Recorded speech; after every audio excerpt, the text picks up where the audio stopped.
Hello everyone, Praise Scooter here, and welcome back to more of Tears of the Kingdom. Last time we visited the 8th of the 7 heroines for the Gerudo Desert area, and now we're in the middle of fighting my primary grinding spot for white Lionels in this game. Yeah, like, this is a good white Lionel to fight. And again, this one is I haven't mentioned this a lot, but there actually are static. There are static encounters. There are static encounters for all enemy types. Like, some areas will always have a specific type of that enemy. Much like I said a moment ago, this is where I fought almost all of my white Lionels.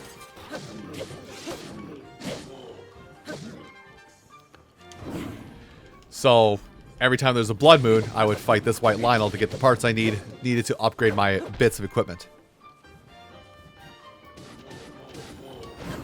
Well, my sword's gonna break in this flurry, I can already tell. I do a better one, so let's actually start chipping away at these boss killers, because this is a boss!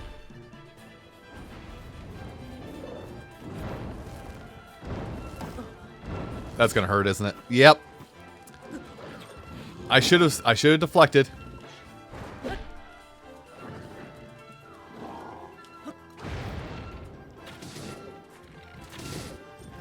Better nothing. Oh wait, keep shield out just in case I go stupid. This has improved flurry rush too, so let's go. And done. Yep. So yeah, this is, like I said, this is a common white Lionel. I fought this constantly in my own playthrough. And now I think I only need to defeat one more to get everything. Let's see. And is there anything I can drop for that Royal Halberd? Something I'm not too attached to? Not really. Let me put this on. But anyway. There's a sled, and I think that might be our Skyview tower, actually, right over there. But I guess kind of more or less back on the topic, but probably still off topic somehow, because I never keep my thoughts straight. I do like this long-form stuff. Long-form videos, cool. Love it. Love doing it every now and again. Can't do it very often because I know not everybody's going to be like, oh, a 300-part series? Don't mind it if I really do. Oh, gosh.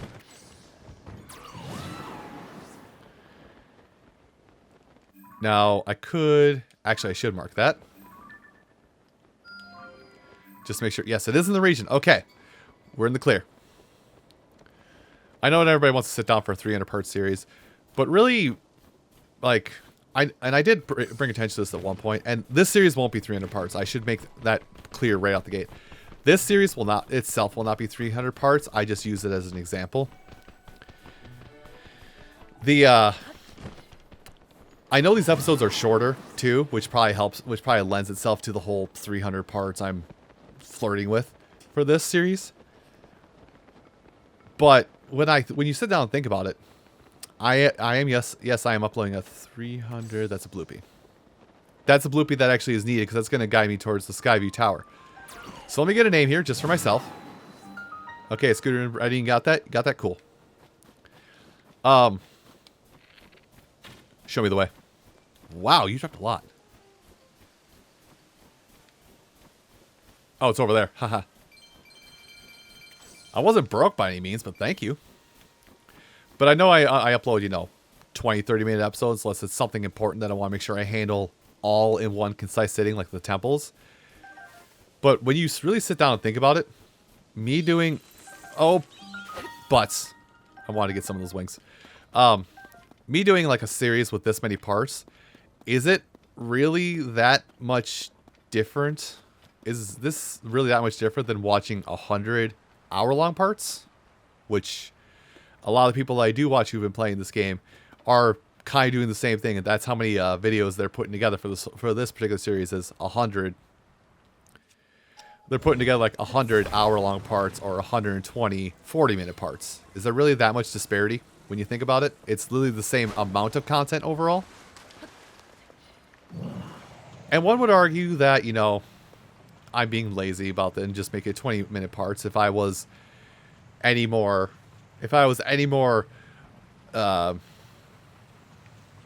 considerate of my viewers' time. You know, someone make the argument, oh, if that's the case, then you would trim these into 40-minute parts and yada yada. And it's just like, I would love to, but unfortunately, well,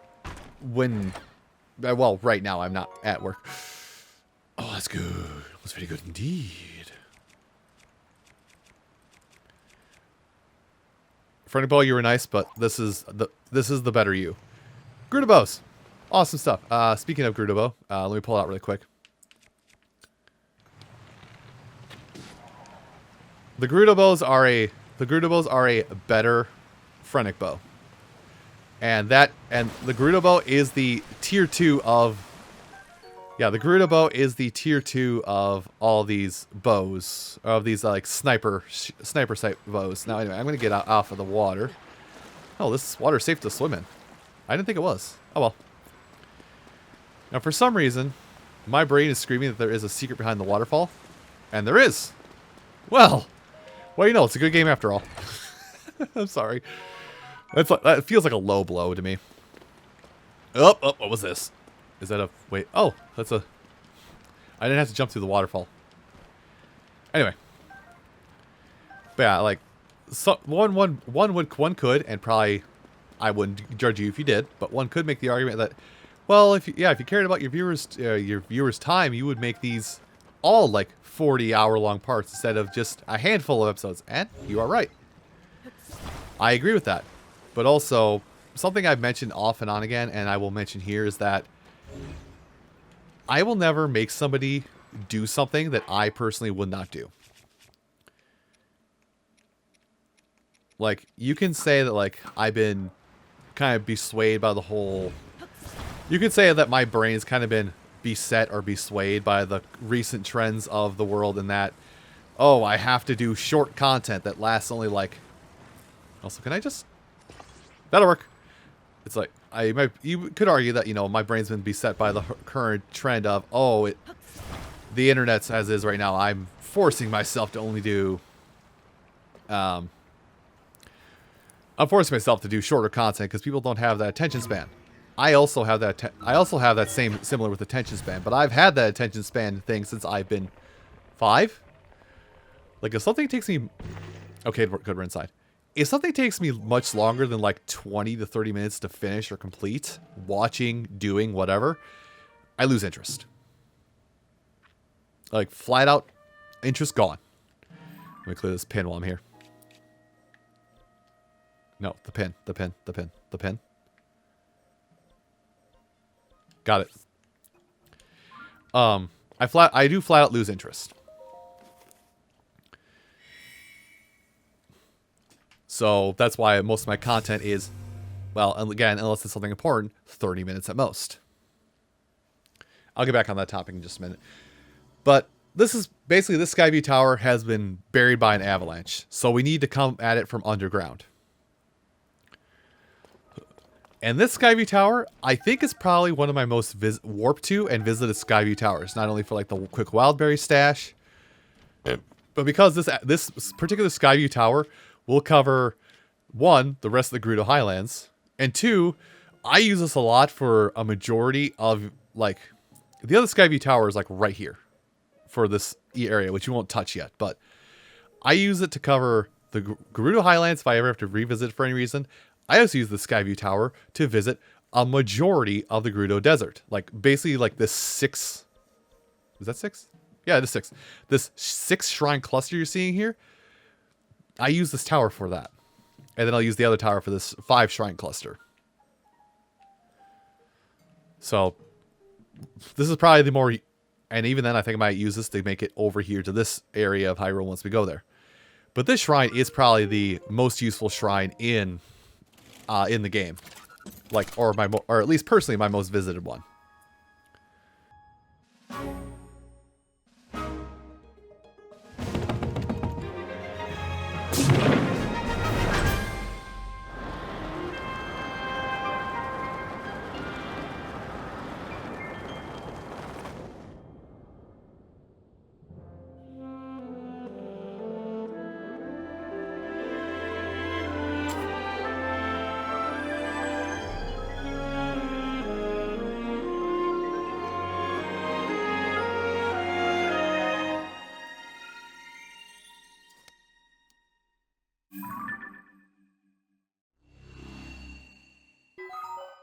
And as I said about 5 times now, Gerudo Highlands. Now, while we're in this area, I may, keyword may, take a moment and just, sorry, I'm doing 2 things at once, which I shouldn't be.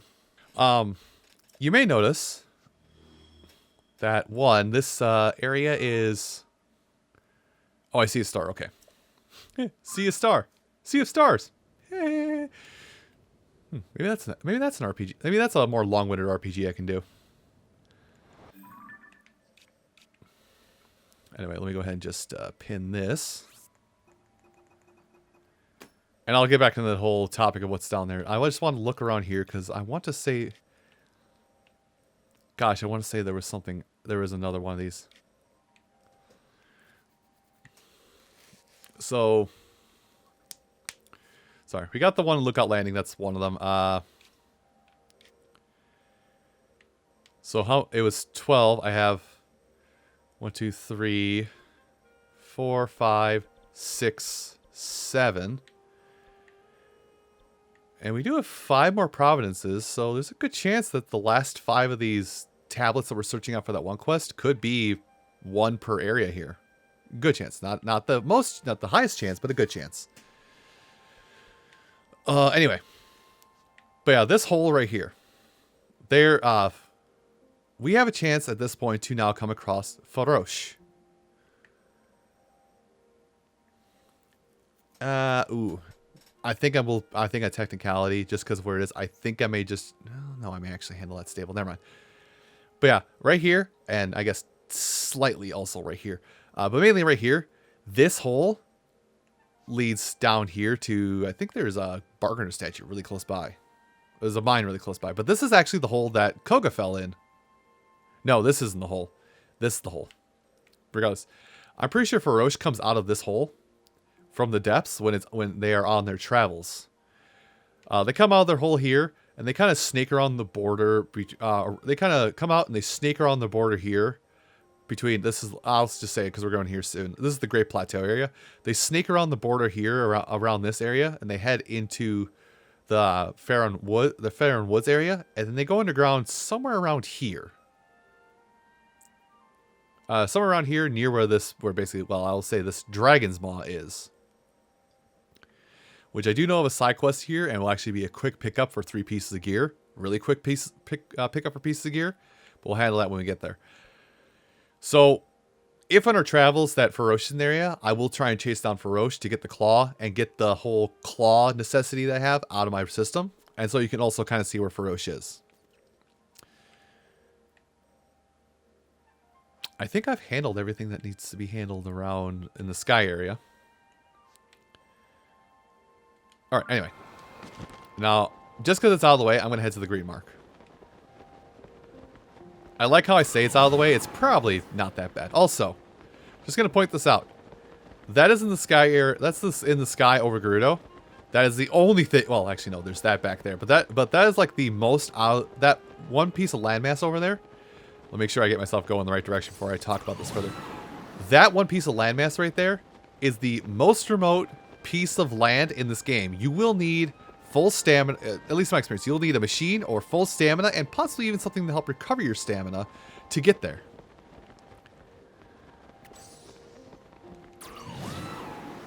But that's neither here nor now. Oh, are you taking me? That's not the Gerudo area, is it? No, it's not. Okay. This one might be in a cave, actually. Man, I'm kind of wishing I had some of my, my skydiving armor. You'll see, like, if you want to scroll back to, like, the first couple episodes and then, like, the temple for Tulin. Oh, walking right past it. But yeah, if you want to, like, scroll back to those first few episodes and the episode with Tulin, like, a random 1 or 2 peppered here and there otherwise. Like, there's basically a skydiving armor set that would probably help with a lot of my aerial mobility in this game right now and kind of alleviate a lot of the problems I have. But that is neither here nor now. Moose.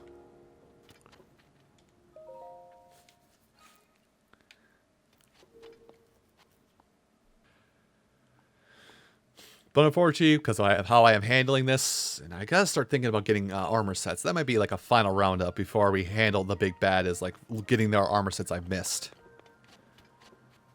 Sorry, I didn't read the title. A route for the ball. The ball will be angry, which means the ball is gonna... No, it's not gonna come from here. Oh, did I have a problem with this one? A bit, yeah. I had a problem with this one. This is, in my opinion, this isn't like a difficult shrine.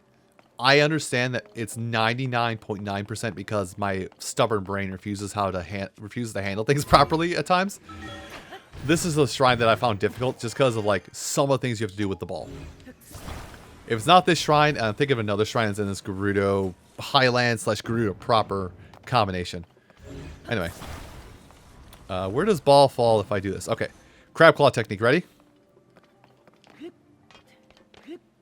Crab claw technique works every time.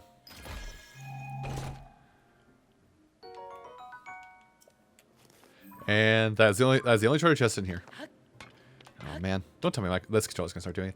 I mean, this controller has lasted me almost 7, actually almost 8 years now. Gosh.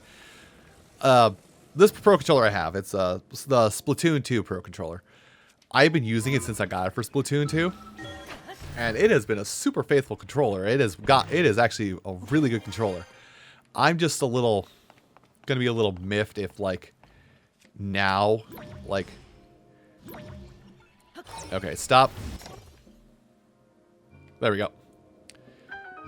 I'm just gonna be a little miffed at like this controller is gonna be the one that like finally breaks. Oh, that's why I had the problem, because I tackled this shrine before the one about time rewind, about how to drop a ball on the spot. That's why I had a problem with this shrine.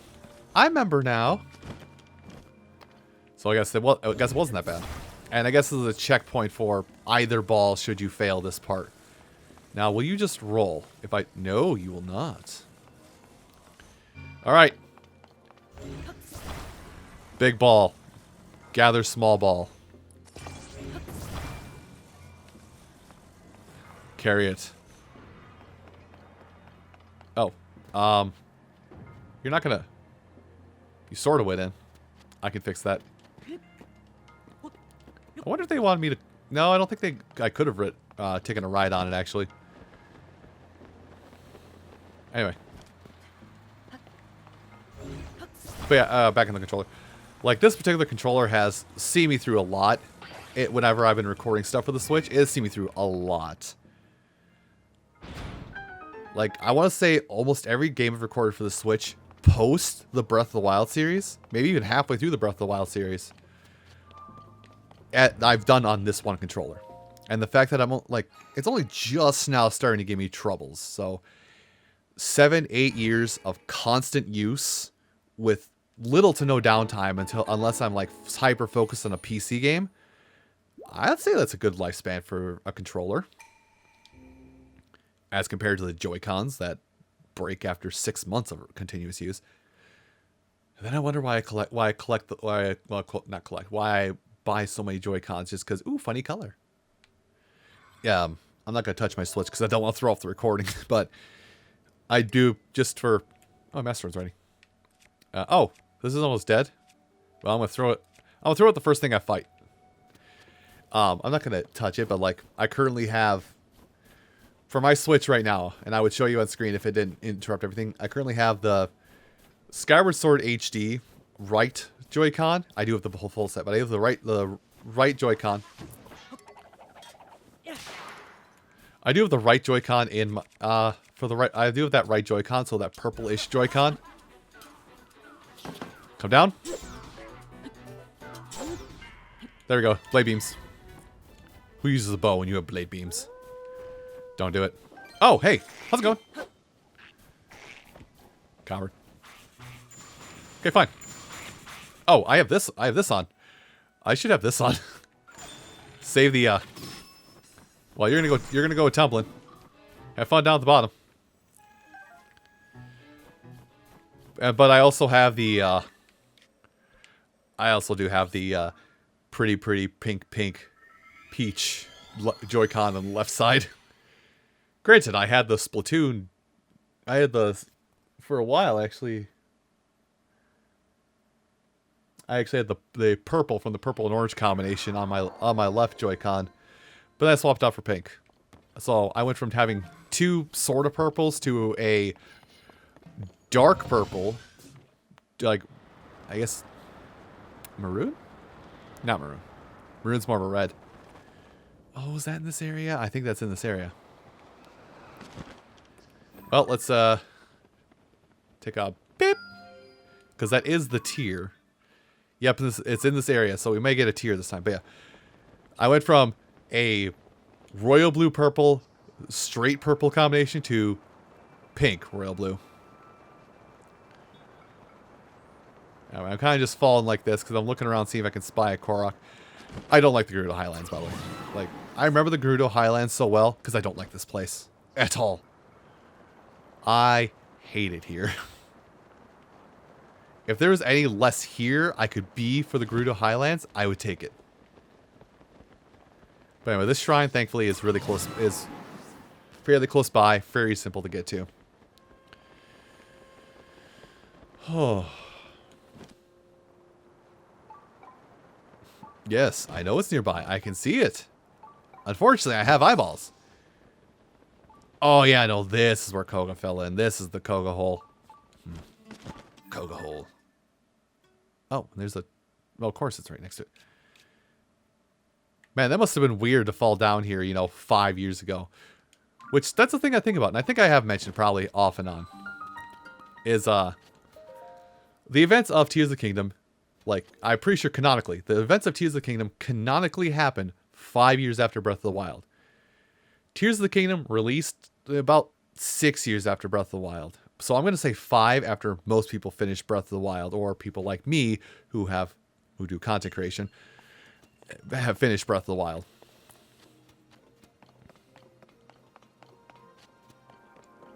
Okay, is there a thing in the corner somewhere? No. Don't worry. I have a plan. It's the crab claw. That's not a good plan.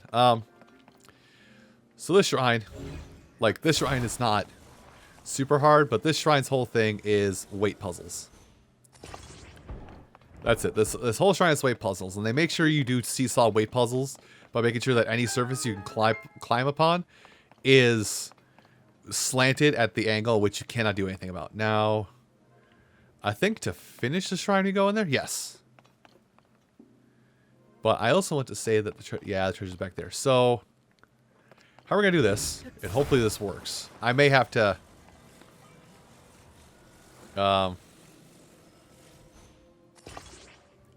Is it? Okay, good. It's not too heavy.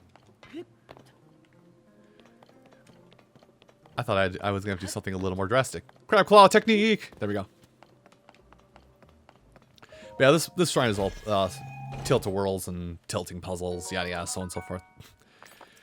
I have no use for this. This is useless. Actually, because of how I situated this will be perfect. Oh my gosh, I'm accidentally smart. Who let me? But anyway, let's go ahead and just attach that here. Does that outweigh it? No, it does not. I might need that barrel back. Or to find another piece of infrastructure. I don't see another piece of infrastructure out there.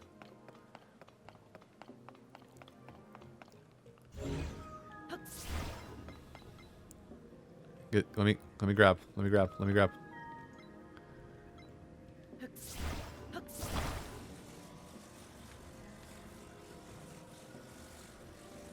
I mean, this works, hopefully. Huh. I have a way to handle this. I just need a little more weight, so we'll do it like this.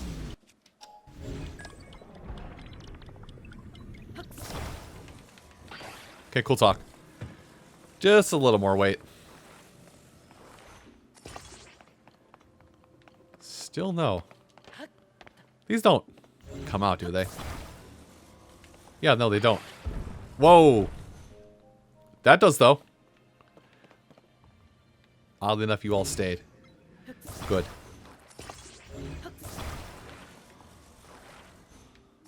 Maybe I can use the powers. Maybe I can use the powers of leverage to my advantage. But anyway, back on the whole timeline, wibbly wobbly timeline thing. But yeah, like the Breath of the Wild series, like, or like this particular game. Will that work?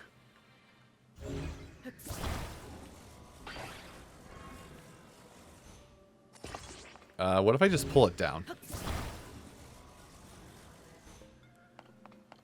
Oh, it is actually perfectly balanced. Okay, fair enough. I have a feeling I'm going to offset this, so I'm sure I shouldn't dally. There we go. What if I actually did the brute force method for a change? But it's kind of funny that, like, the game, like, timeline, like, release-wise, was, for the average player, was 5 years after Breath of the Wild, or 5 years after people beat Breath of the Wild. The events of this game happened. Excuse me. So most people playing this game now, or playing Tears of the Kingdom, it's almost real time. It's almost like real time events have happened and occurred. Oh my god, I just had an epiphany. That also applies to this, oddly enough, I mean, also applies to Ocarina of Time and Majora's Mask. Because I think the events of Majora... Oh. Well, we now know it's here. I don't think we can get inside. We do need a way to get inside of here. We can't get inside this way, but... And that's something we'll have to address in time and come back to. But just remember, you now know where the Yiga clan hideout is at. Gosh, I hate saying that word in tandem.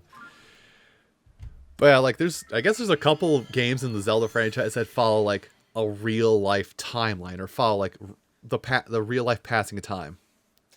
Which is so weird to think about. I'll come back more to this timeline wibbly-wobbly stuff next time. But for now, thank you all so much for watching this episode of Tears of the Kingdom, and I hope to see you again. Take care.